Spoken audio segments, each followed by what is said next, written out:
noite a todos, sejam bem-vindos a esta casa.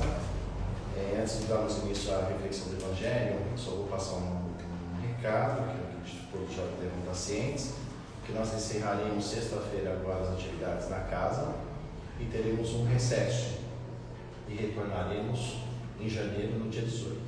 Tá? Então, nesse período de festas, Natal, Ano Novo e começo de janeiro, a casa vai ficar fechada, tá bom?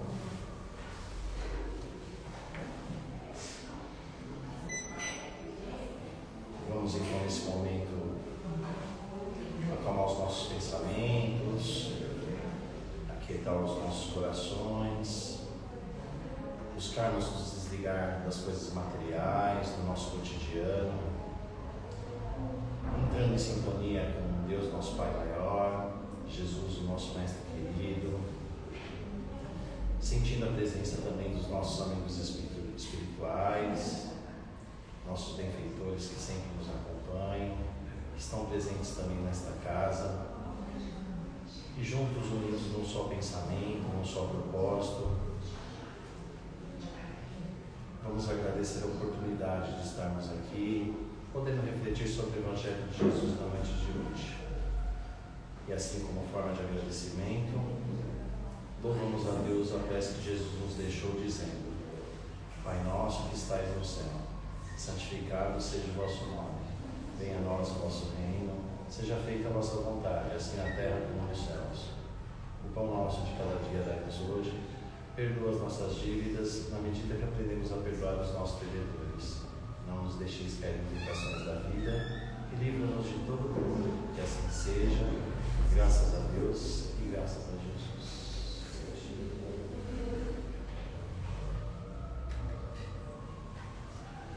Muito bem. Hoje nós vamos fazer uma reflexão e eu vou mudar a ordem dos tratores. Né? Dizem que na matemática a ordem dos fatores não altera o produto, né? E tem aquela piada também que a ordem dos tratores também não altera o viaduto. Então eu já vou começar pela história. A gente sempre costuma refletir no final, para a gente falar sobre o tema que nós vamos aqui refletir juntos. E essa história, ela já foi contada aqui algumas vezes por mim e por outros palestrantes, é do nosso saudoso Chico Xavier. Em Minas Gerais, ele atendia na Casa da Prece, né, com os trabalhos de psicografia e centenas, e chegou a ter milhares de pessoas em busca também de palavras de consolo, ou apenas ter a oportunidade de estar próximo do Chico. E numa dessas ocasiões, havia um morador de Uberaba que estava aguardando o Chico, porque ele queria muito conversar com o Chico Xavier. E aconteceu que estava muito cheia a casa, o Emmanuel apareceu, né, para o Chico, e falou: olha, Chico, esse rapaz quer conversar com você, mas nós estamos cheios de tarefa aqui, tem muita pessoa precisando de consolo, tem muitas atividades na casa. Então você fale para ele que agora você não vai poder conversar, que em outro momento você vai e fala com ele. E a pessoa estava aguardando o Chico Xavier. O Chico chegou e falou: olha, irmão, você me desculpa, eu não vou poder falar com você agora, porque nós estamos com algumas atividades aqui que não podem ser adiadas. E a pessoa saiu brava, né, resmungando: olha o Chico, né? Ó, fala que Chico faz caridade, que Chico atende todo mundo. Aí, ó, esperei por horas aqui para ser atendido e agora eu sou amigo dele e agora ele fala que não vai me atender. Nossa, quem diria, hein, seu Chico Xavier? Ele saiu resmungando. Passado um tempo, o Chico estava na rua e foi lá, começou a conversar com ele, porque ele ficou muito sentido com tudo que aconteceu, né? Com a forma com que ele saiu. Mas ele não desobedeceu a orientação do Emmanuel. E passado um tempo, ele encontrou esse rapaz na rua e foi até o encontro dele. O rapaz, assim, fechado, né? Com aquele semblante de bravo. E o Chico chegou para ele e falou assim: olha, você veio falar comigo por quê? Aí o Chico falou: olha, eu vim pedir desculpas por não ter te atendido aquele dia. E aí o rapaz falou assim: mas você veio pedir desculpa porque você é humilde ou porque você não tem vergonha na cara? Aí o Chico falou assim: olha, eu vou ser muito sincero, humildade eu não tenho nenhuma, eu estou te pedindo desculpa porque eu não tenho um pingo de vergonha na cara. E aí o rapaz e eu falou: Chico, não tem como não te perdoar dessa forma. Então, essa história, ela pode trazer muitas reflexões, mas ela vai de encontro com o tema que nós vamos refletir hoje, é a questão da humildade. O que é a humildade? E esse tema humildade, ele se encontra no capítulo 7 do Evangelho segundo o Espiritismo, cujo tema é Bem-aventurados os pobres de espírito. Existem bastante itens nesse capítulo, mas em especial eu vou ler uma passagem do Cristo, do item 10, cujo título é: todo aquele que se eleva será rebaixado. Vou pedir licença para vocês por essa passagem, é uma passagem bem breve. E aconteceu que, entrando Jesus num sábado em casa de um dos principais fariseus, a tomar a sua refeição, ainda eles os estavam ali observando. E notando como os convidados escolhiam os primeiros assentos à mesa, propôs-lhes esta parábola: quando fores convidado a uma boda, não te assentes no primeiro lugar, porque pode ser que esteja ali outra pessoa, mas considerada que tu, convidada pelo dono da casa, e que vindo este que convidou a ti e a ele te diga: dá o seu lugar a este, e tu, envergonhado, irás buscar o último lugar. Mas quando fores convidado, vai tomar o último lugar, para que quando vier o que te convidou te diga: amigo, senta-te mais para cima. Servir-te-á isto então de glória, na presença dos que estiverem juntamente sentados à mesa. Porque todo aquele que se rebaixa será elevado, e todo aquele que se eleva será rebaixado. Essa parábola é uma parábola bem conhecida de Jesus, onde ele enfatiza o valor da humildade como uma condição para a nossa evolução espiritual. Kardec, quando seleciona essa passagem e coloca no Evangelho segundo o Espiritismo, ele coloca nesse capítulo: bem-aventurados os pobres de espírito. O que significa que é pobre de espírito? Eu muitas vezes já fiz essa reflexão aqui, e a primeira vez que eu escutei isso há muitos anos, eu senti um certo ranço quando eu escutei isso. Como assim? Pobre de espírito, né? Você vê como falta muita humildade para mim ainda, né? Porque eu entendi aquela ideia de associar pobreza a uma questão material.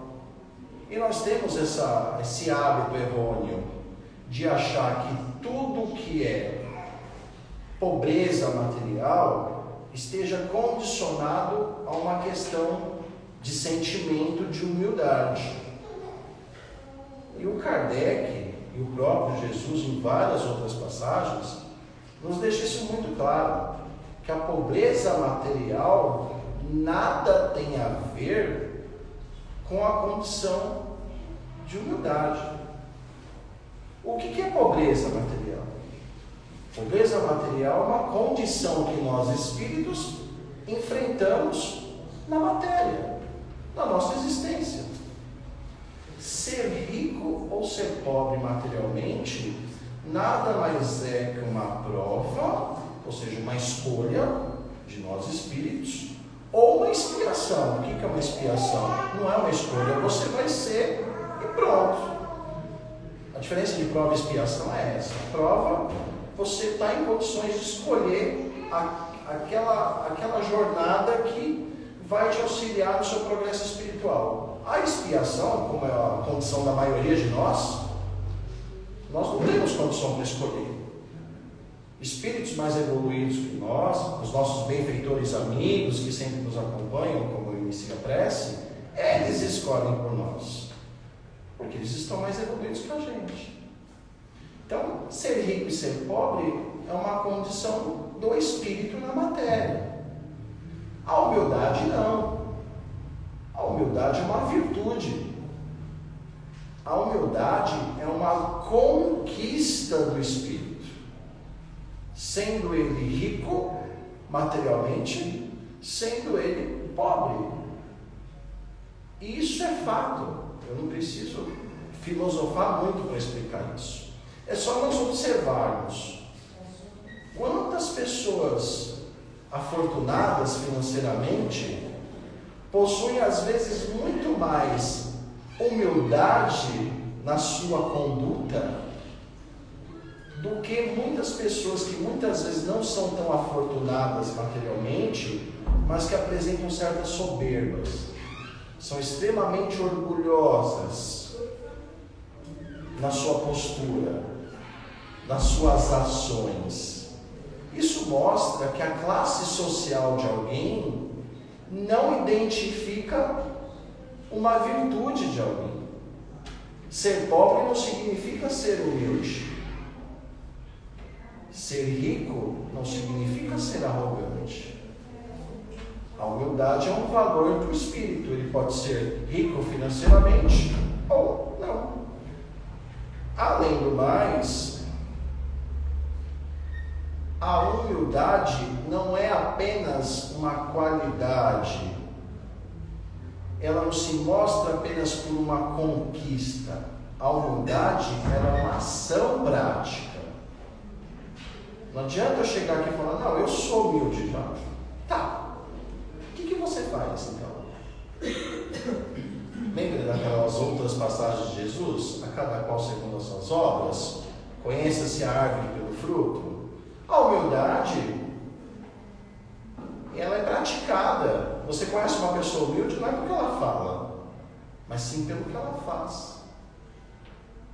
Porque às vezes a pessoa ela pode ser muito rude no ato de se comunicar, mas ela tem atitudes extremamente humildes. Quando outras pessoas têm aquela retórica maravilhosa, aquela oratória na hora de se expressar, e que no seu dia a dia tem atitudes extremamente contrárias à humildade. Ela é extremamente arrogante. Ele fala bonito na rua e é um tirano dentro de casa. É um tirano com os amigos, com os filhos, enfim. Então é importante a gente frisar isso quando se fala em humildade, porque em vários períodos da nossa história, como civilização, em vários momentos da nossa história narrada, vamos dizer assim, sempre se coloca a humildade condicionada a posturas de classe social, ou de algum certo heroísmo de ações. Isso muitas vezes se apresenta de forma errônea e acaba ficando no imaginário social das pessoas de que a humildade está condicionada a isso. Isso acaba virando instrumento de manipulação de poderes e de interesses. Vira um marketing, vamos dizer assim, barato, banalizado, de que tudo aquilo que está condicionado à pobreza material significa humildade. A humildade é uma virtude. Nós espíritas entendemos a humildade como uma conquista do espírito e não uma condição social. E isso é tão fato que nós vivemos num mundo em que a humildade também vira um motivo de chacota. A humildade que eu digo como virtude. Porque nós temos muitas vezes pessoas que, ao contrário de serem humildes, elas se colocam nas condições de serem referências intelectuais e donas da verdade. Elas gostam de se sentar na frente, como Jesus aponta. Olha, você senta sempre lá atrás. Você senta na frente, vai ter uma hora que o dono da casa fala: opa, desculpa, saia, porque o seu lugar não é seu. Você não está em condições de sentar aqui, você não foi convidado. Então, aí você vai passar vergonha. Mas é muito interessante. Eu vou pegar, por exemplo, a história de Paulo. Paulo, quando se torna cristão, que ele vai atravessar o deserto para encontrar Ananias, que ele cai, né, e vê Jesus e fica cego, depois encontra Ananias e Ananias acaba curando ele, e ele se converte para o cristianismo, ele era um perseguidor de Cristo. Leiam Paulo e Estevão, que a história é muito mais bonita e bem mais detalhada do que eu contando. Ele volta lá para os doutores do Sinédrio, e os caras falam: ixi, que é isso, Paulo? Paulo caiu lá do cavalo, do camelo, na hora que viu a alucinação dele lá e ficou louco. Então é muito comum as pessoas ironizarem a humildade. O Chico foi muitas vezes humilhado por líderes religiosos, por intelectuais, por artistas. Da mesma forma que ele teve uma certa admiração, ele também foi humilhado. Por quê? Porque é uma prática social no mundo, na condição que nós temos hoje, as pessoas associaram a humildade apenas à condição social. E quando as pessoas são humildes na prática, a luz dela ofusca os olhos do orgulhoso. E aí, o orgulho, que é o oposto da humildade, quer apagar a humildade a todo custo, né? Porque a humildade, ela revela o orgulho. Uma pessoa humilde, ela quebra o orgulho, ela vira exemplo, né? Ela irradia-se pelo exemplo. Então é muito importante a gente ter essa noção de humildade e não usar ela como um adjetivo qualquer. Eu assistindo Copa do Mundo recentemente, né? Ainda nem acabou a Copa. Eu vejo lá os jogadores de futebol, não é só o Brasil não, tá? Não vou estereotipar só os jogadores brasileiros. Não, mas nós temos que ter a humildade de não... Como assim humildade? Não estou entendendo. É um jogo, como assim humildade? Eles banalizam a humildade como um adjetivo. Uma autopromoção. Nós temos que entrar respeitando, porque nós temos que ter humildade. Vira um estereótipo, um adjetivo para condicionar o jogador dizendo que ele é humilde. E aí na prática, agora eu vou fazer uma comparação bem tendenciosa, na prática eles vão comer picanha com ouro. Mas enfim, esse não é o nosso objeto de discussão, mas fica aí a reflexão para todos. O que afinal ser humilde então? O que afinal Jesus quer dizer com pobres de espírito? Pobres de espírito é uma virtude, é uma conquista do espírito, como já disse. A palavra humildade, do grego, vem de humus, significa terra. Humus, do grego, é terra. A palavra humildade significa a gente ter os pés no chão, uma reflexão no sentido grego. Mas o significado para nós espíritas de humildade é, antes de tudo, termos consciência das nossas próprias limitações. Se vocês buscarem no dicionário, vai ter alguns dicionários que vai ter esse significado. Humildade é você ter consciência de suas limitações. Por que temos consciência das nossas limitações? Porque quando nós nos reconhecemos, quando nós sabemos quem somos e reconhecemos as nossas imperfeições, entendemos que nós somos seres em evolução e que somos limitados, compreendemos que nós somos ainda pequeno do ponto de vista de evolução espiritual, né? Na condição que nós estamos, nós percebemos o quanto nós somos carentes do progresso espiritual. Então, ter humildade é você reconhecer as limitações. E não é muito o que acontece hoje, né? Hoje vence milhares de cursos aí, livros e coachings, querendo mostrar coisas que nós não somos, mentindo para nós. Vou contar uma história breve. Eu tinha um professor há muitos anos atrás na universidade que ele dizia assim para mim: se você não serve para acordar cedo, não seja padeiro. Se você não gosta de dormir tarde, não seja segurança. Cada um tem a sua limitação, o seu jeito de ser. Não adianta eu querer ser um jogador de futebol se eu não tenho aptidão para isso. Como é que eu vou reconhecer isso? Tendo humildade, sabendo das minhas limitações. Eu posso tentar, mas vai ter uma hora que a própria vida, que não mente para ninguém, vai mostrar: opa, você é um super-homem. Super-homem é até um personagem de um filósofo chamado Nietzsche, né? Ninguém é o super-homem.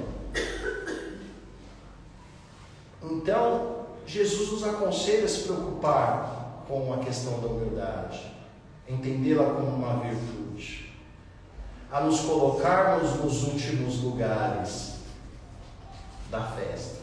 Porque quando nós pretendemos os primeiros lugares, sem ter o merecimento, nós passamos por presunçosos. Nós criamos em nós, mesmo que inconscientemente, um sentimento de superioridade. E superioridade, orgulho, é o inverso da humildade. É o que Jesus fala: não senta na frente. Mas deixa, não senta. Se você merece, a pessoa vai te chamar. É melhor você ser chamado para sentar na frente, porque ali é o seu lugar, do que você sentar lá e os caras te mandar embora porque você merece estar ali. Está muito clara essa passagem. Estar na frente por mérito significa humildade. E por que a maioria de nós ainda temos a dificuldade de entender a humildade? Por que nós vivemos num mundo que é consequência de nós, como sujeitos do mundo, em que a humildade não é uma virtude bem discutida? Isso é de puro interesse. Porque a humildade, ela fere o orgulho. A humildade nivela os seres humanos. Coloca todo mundo em condição de igualdade. E nós somos iguais. Perante Deus, nós somos criados iguais. Desenvolvemos de maneiras diferentes de acordo com as nossas escolhas e com os nossos caminhos. Mas, no geral, todos nós estamos na mesma condição. Estamos no mesmo planeta porque merecemos, passamos pelas dificuldades que nós pedimos, que nós fizemos para alguém, ou que nós criamos pelos nossos pensamentos e pelas nossas ações. Ninguém aqui tem mérito, e muito menos demérito. Nós somos exatamente o que nós trilhamos. Mas eu não fiz nada nessa vida. Olha, só dessa vida aqui os débitos dessa vida eu já posso parcelar em umas 3 existências. Se eu for olhar para trás, que graças a Deus nós temos o mérito do esquecimento, é melhor deixar para lá, né? Aquele ditado: ainda bem que Deus sabe que a dívida da gente é grande, Ele parcela. E com detalhe, não cobra juros. Porque se cobrar juros, seria complicado, né? Agora só uma provocação: e não estoura teto de gasto. Você deve aquilo, não vai passar. Entendeu?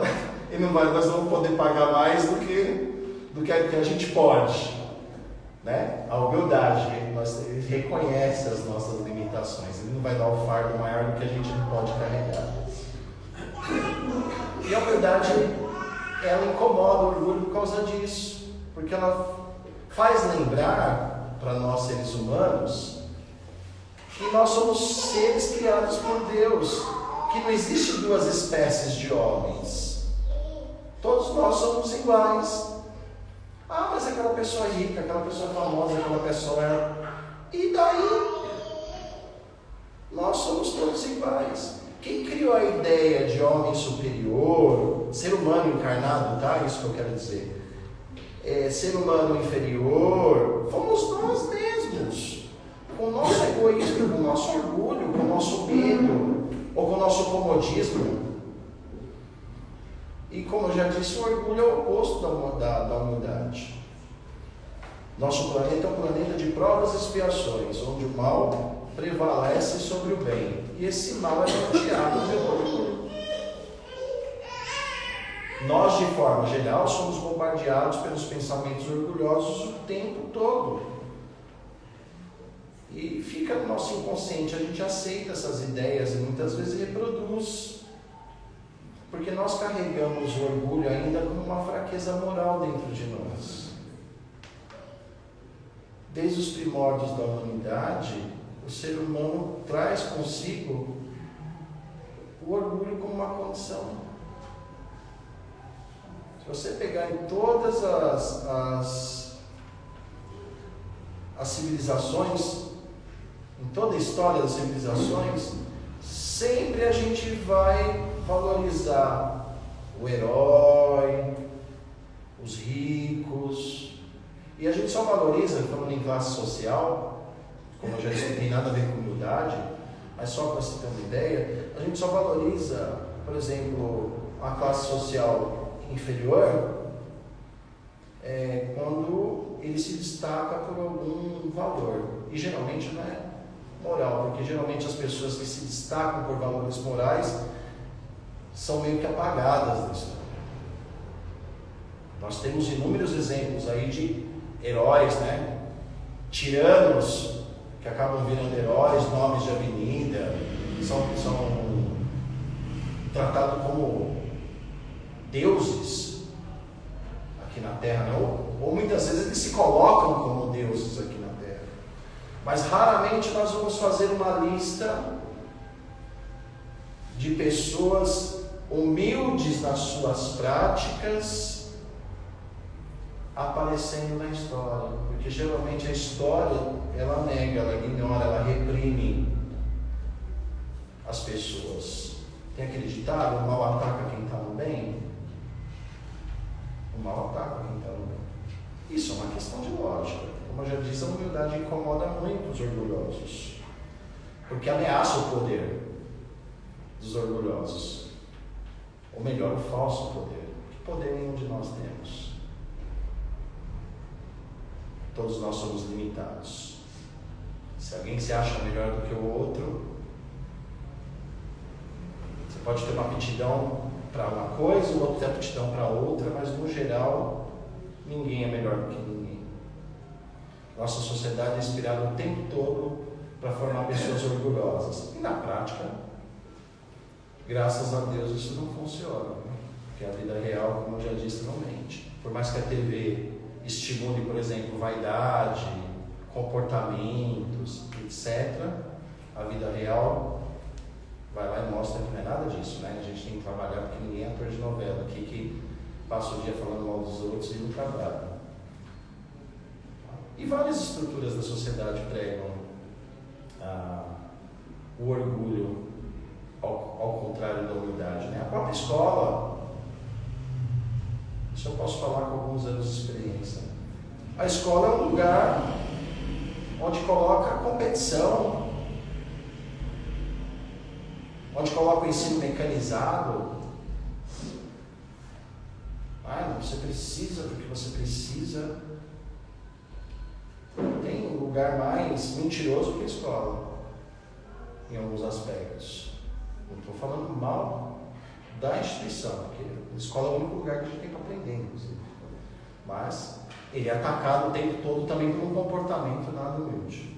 Mercado econômico, trabalho, essas coisas eu acho melhor nem comentar, né? Porque é a própria lógica, a própria razão de existir de muito pensamento corporativo, né? O lucro em nome de tudo, em nome da destruição, em nome do passar por cima do outro, de virar inimigo do companheiro de trabalho, enfim, não vamos entrar nesses detalhes. Família não foge disso também, não? Pais que envaidecem os filhos, achando que os filhos são melhores que os outros. Porque, assim, quem é pai e mãe sabe disso, né? Até os 7 anos nós achamos que nossos filhos são especiais. Eles são melhores que os outros. Quando ele começa a se desprender do mundo espiritual e já está aqui na Terra com 9, 10 e começa a falar os palavrõezinhos com os amigos do condomínio, a nossa ilusão acaba. A gente vê que o nosso filho é um espírito comum, igual a nós, às vezes até menos evoluído que os pais, né? Mas a gente cria a ideia de que nossos filhos são melhores que os outros. E por aí vai, tem uma lista enorme aí, posso falar de artistas que a gente endeusa, enfim. Nossos pensamentos, de certa forma, sempre acabam condicionados para isso. A gente leva isso como comportamento.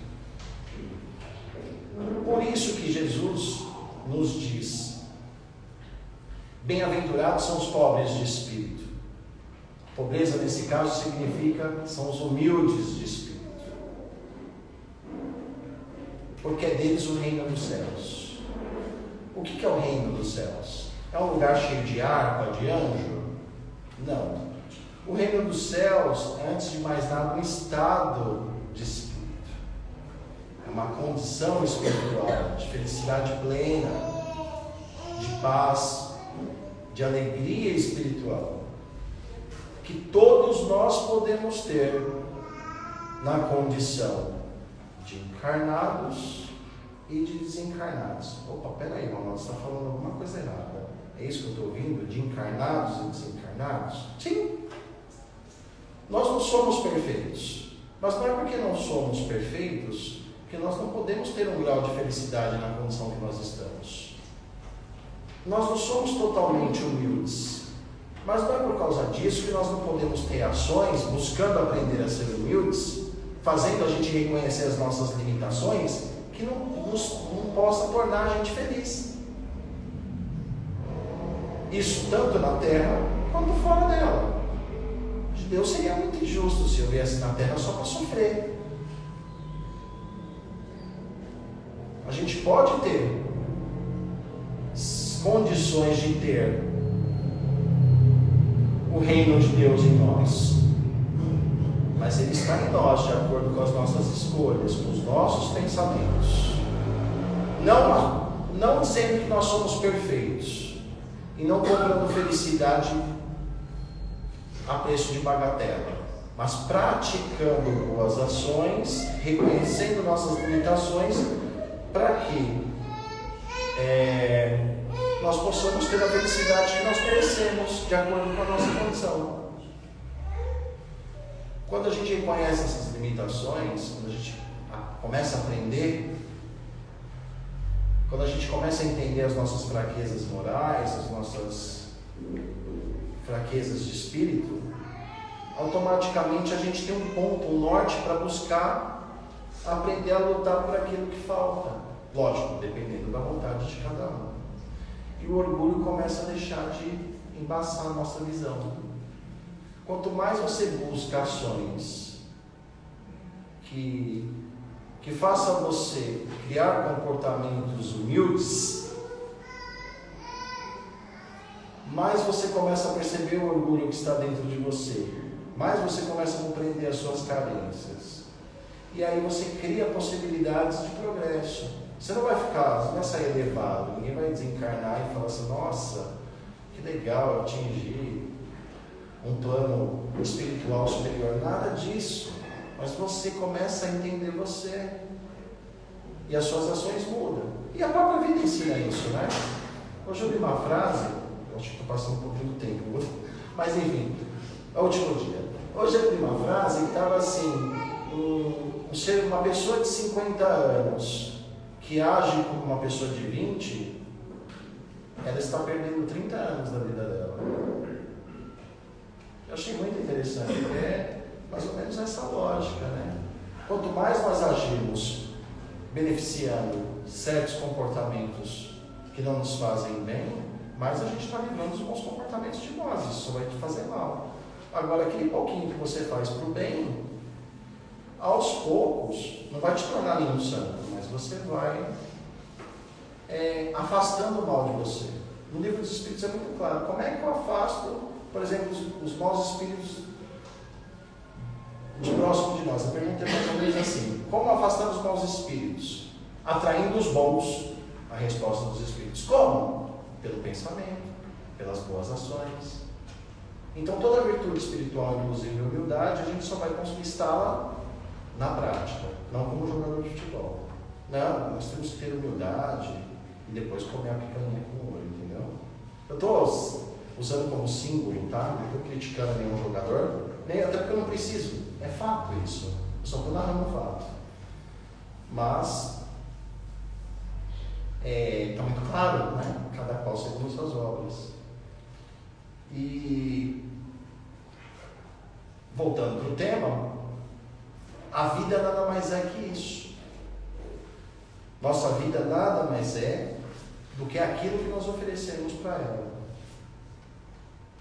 Se nós formos pessoas humildes, tendo humildade de reconhecer as nossas limitações, se nós fizermos boas escolhas, nós vamos colher o bem. Se nós agirmos com orgulho, o que nós vamos colher? O orgulho, o mal. Nós vamos sofrer com isso, porque nós estaremos mentindo para nós e para os outros. Se nós não oferecermos nada, também não vamos colher nada. Isso é o que nós espíritas chamamos de causa e efeito. Por isso que praticar ações buscando a humildade, ela cativa as pessoas. Por mais que as pessoas não sejam reconhecidas na história pela sua humildade, as pessoas que buscam a humildade acham essas pessoas que são esquecidas. Por que Jesus nos sumiu da história? Você não foi um herói, ele não pegou em arma, ele não foi um artista. Pelas suas ações, pela humildade de falar assim: Pai, perdoa, eles não sabem o que fazem. Foi para a cruz sem reclamar, servir de exemplo. Quem tem coragem de fazer o que ele fez? Quem tem esse grau de humildade? Eu estaria xingando o cara antes de me botar na cruz.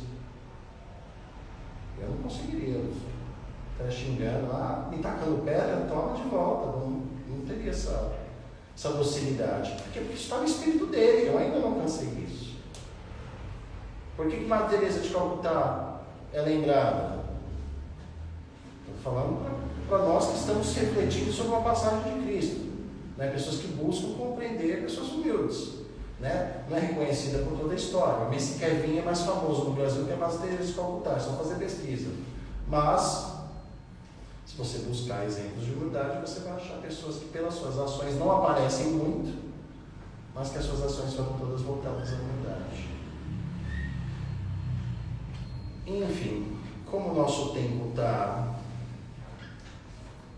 escasso e hoje é a nossa última palestra, peço humildemente para vocês que possam estar aqui no próximo ano, tá? Desejo já um Feliz Natal para todos, em nome da casa, próspero ano novo. Peço para que vocês possam estar aqui novamente, torço para que isso aconteça. Vocês possam estar aqui conosco novamente, podendo juntos aí estamos refletindo aí sobre a doutrina que nós nos simpatizamos, que nós acreditamos, e vamos ter um recesso agora, um descanso. Todos nós, acredito que a maioria de vocês vão ter também, e peço que, independente de estarem na casa ou não, né, podendo estar de quarta-feira aqui ou não, que não se desliguem. Não sei se vocês já praticam o Evangelho no lar. Quem pratica o Evangelho no lar, continue. Quem não pratica, faça sem medo. Como é que se faz o Evangelho no lar? Mas tem que pegar uma hora por dia. Tá, mas eu não posso faltar mais, né? Eu preciso encher de água. Faça o que o seu coração deseja, mas não deixe essa conexão que a gente cria quando vem na casa espírita sair de vocês, porque ela não existe só na casa espírita, ela existe em qualquer lugar. É o que Jesus já disse também, né? Onde tiver uma ou mais pessoas falando de mim, eu estarei presente, né? Pensando em mim, eu estarei presente. E esse pode ser qualquer lugar. Então façam, pratiquem o Evangelho no lar, pegue lá uma hora, 10 minutos o Evangelho no lar. Leia um trecho do Evangelho, faça a sua reflexão, ore, peça. Mas eu não tenho tempo para orar. 30 segundos para você fazer uma oração. Nossa, 30 segundos dá para falar muita coisa com 30 segundos. É melhor você falar 30 segundos com o coração do que rezar um terço apenas com palavras. Então não percam essa conexão. Vocês possam estar todos aqui ano que vem.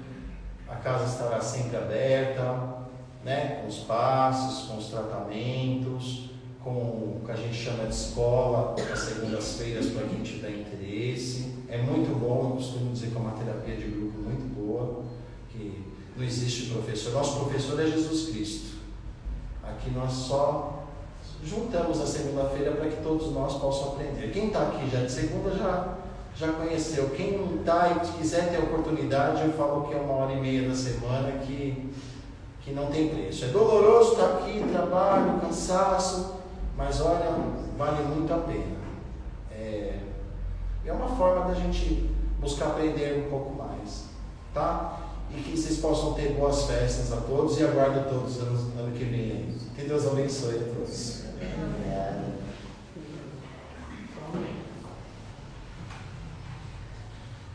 Vamos então, nesse momento, elevar nosso pensamento a Deus, a Jesus,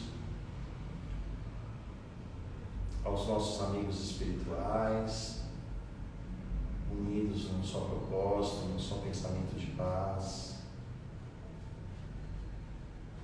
Pedir nesse momento ao nosso Pai Maior que tenha piedade de todos nós, que nos compreenda como nós somos, que nos entenda como somos carentes ainda das suas bênçãos.